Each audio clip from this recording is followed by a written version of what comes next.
వీటిలో దేనిలో కూడా ఎంజాయ్ చేయకుండా ఒక రూములో కూర్చోండి ప్రార్థన చేస్తున్నారు. చేతుల పైకెత్తి స్తోత్రం చెల్లించండి. 120 మంది ఈ ఎంజాయ్మెంట్ లేదులోనికి వెళ్ళిపోకుండా.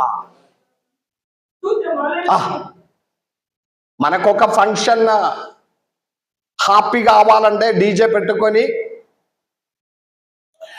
పాస్టర్ గారు వచ్చి ప్రార్థన చేసి వెళ్ళిపోయిన తర్వాత ఓన్ చేసి రాత్రి అంతా ఎంజాయ్ చేస్తున్నాం. బయట వారి మనకు తేడా ప్రత్యేకంగా ఏమీ లేదు.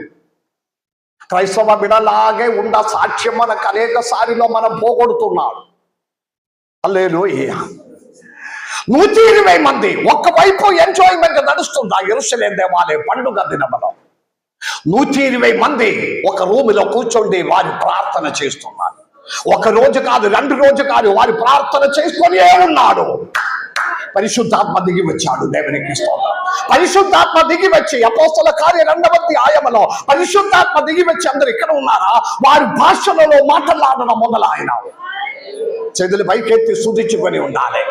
ఇది జరిగినప్పుడు ఎంజాయ్మెంట్ లో మందిరములో ఆలయములో ఎంజాయ్మెంట్ లో ఉన్న వారందరూ 1000 మంది అది విడిచిపెట్టి ప్రార్థించిన వారి దగ్గరికి వచ్చారు.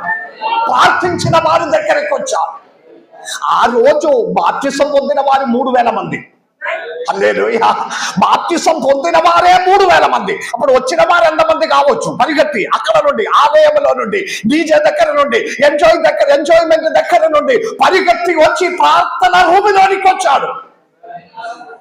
ఆ స్తోత్రం మనకి బలం లేదు. దేవుని బిడలారా, మీరు ప్రార్థించిన ఏడల దేశమని కదిలించడం సాధ్యమవుతుంది. చుట్టుపక్కల జరుగుతున్న అన్యాయమని బట్టి, అనీతిని బట్టి, పాపమని బట్టి, దుష్టత్వమని బట్టి మొరపెట్టిన ఒక సంఘముండే దేశమని దేవుడు కాపాడుతుంది. హల్లెలూయా.